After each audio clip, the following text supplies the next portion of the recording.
Here, $1. Now, I'm going to sign this, and it's a great honor. $6.2 trillion. 2 days ago, Sony held its State of Play event to showcase some of the most anticipated new games on the PlayStation. And even though the show involved some cool stuff from multiple genres, I think it's fair to say that the only thing we wanted to see as horror fans was Silent Hill 2. In fact, I believe gamers in general were more excited about it than anything else, because of the nostalgia that hits them when they see it. However, once we saw it, we pretty much wished it wasn't showcased in the first place.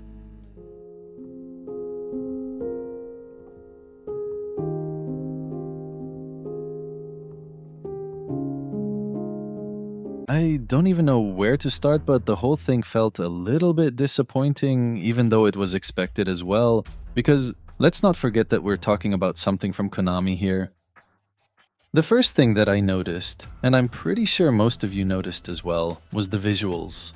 Whether you're seeing it on a 4K monitor or through a toaster, the low quality remains the same, my friend. This is not the next generation, and if we're being accurate, this isn't even the last generation.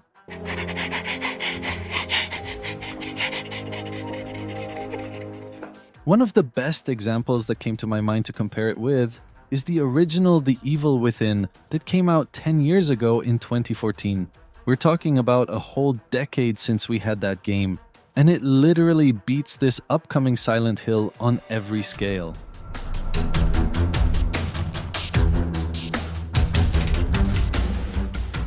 If you put them side by side, there's no way in your right mind you can say that Silent Hill 2 is an improvement, or even on the same level. The game is basically 5 years behind The Evil Within, even if we're living in 2014 right now.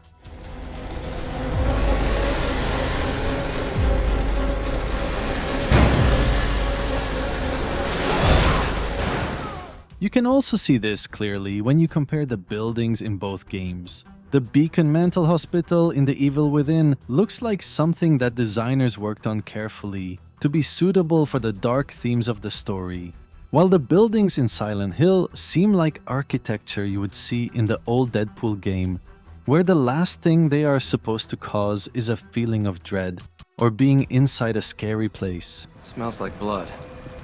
All right, stay sharp.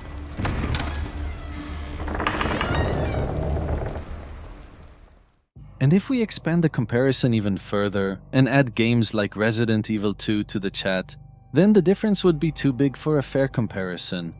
Resident Evil 2 came out in 2019, and it looks 10 years ahead of it, whether it's graphically or mechanics-wise. And speaking of mechanics, I don't know if I'm being too picky, but what the heck is this?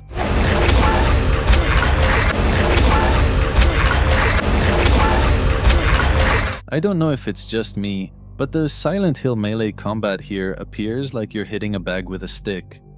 The weight of the bat is not present, and it doesn't even seem to be touching the enemy in the first place. The enemy's reaction and the hit look completely disconnected, and these small details raise questions about the capabilities of the developers doing the job. Blooper Team is a studio known for indie games like Layers of Fear and Blair Witch, and even though they are great horror experiences that we enjoyed, there's no way you can compare them to a Silent Hill game when it comes to mechanics or what the gameplay should include. Most Blooper Team games rely heavily on exploration, and the horror part is mainly psychological, which is a good thing for a certain category of gaming. However, Silent Hill games are about exploration, interaction, survival, combat, and memorable confrontations with unique characters. Wait!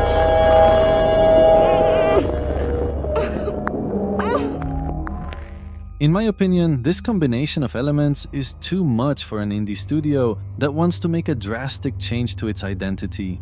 This doesn't necessarily mean Blooper Team developers don't have qualifications, but sometimes to make big games, you also need big experience, especially when you're dealing with a popular franchise like Silent Hill and all the eyes are on you. This is another aspect that I personally believe will affect the development badly. A few weeks ago, I made a video about the last major Silent Hill game that was released, which is Downpour from 12 years ago. Konami assigned a new developer for that game, and gave them a huge mission to save the series from collapsing entirely. All the media was talking about the installment and how the developers would execute Konami's vision. And you know what happened next? The game came out in unfinished shape in a way that most elements look like a bad copy from the previous installments, with very bad mechanics that ruined the entire experience. Even though the story and atmosphere were interesting, the gameplay simply killed it and led the whole project to be a complete failure commercially, and even game reviewers gave it the worst scores. I really have a feeling that the Blooper team will face this same fate if things don't change. They accepted a very difficult job, and they know very well that people don't mess around when it comes to Silent Hill. Gamers always have high expectations for the franchise and won't be pleased by a rushed copycat. And by the way, even the enemies that were featured in the gameplay trailer are concerning. When I saw Pyramid Head in the reveal trailer, I thought it looked cool and you could see the improvement clearly, but obviously that's only the cinematic part. Not a chance. Not this time. It never happened. It never happened. We made this one up. It's fiction. The foes in the gameplay look forgivable and pretty much incompatible with next-gen standards, to be honest. I also don't think that there will be some hardcore stealth mechanics in the remake. One of the best things about The Evil Within was its stealth features, which added a layer of strategic gameplay where you need to use your brain instead of muscles. In my opinion, if the Silent Hill remake doesn't include similar techniques, then the survival part will be irrelevant.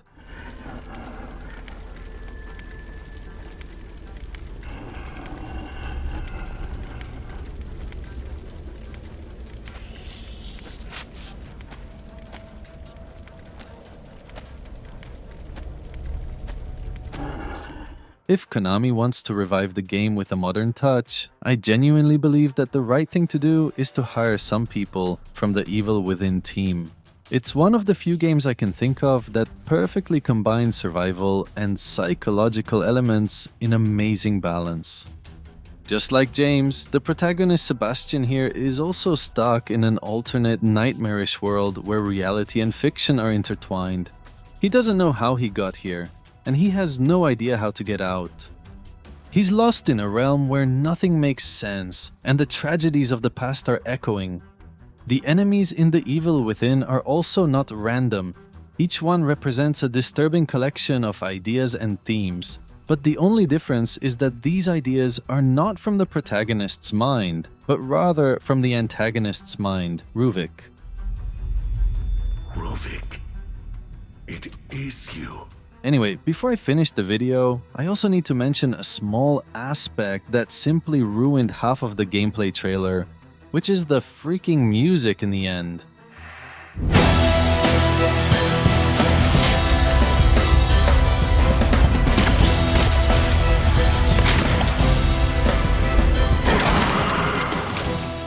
Everything started with calm, creepy music that goes hand in hand with the dark atmosphere of a game like Silent Hill.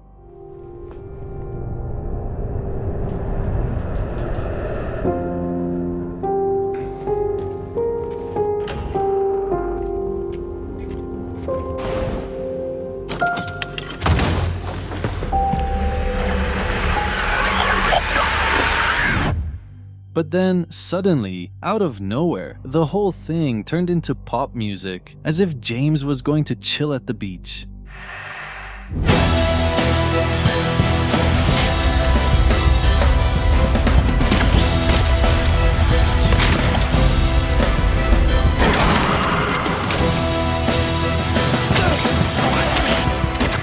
This is basically the worst thing to do in a horror game trailer.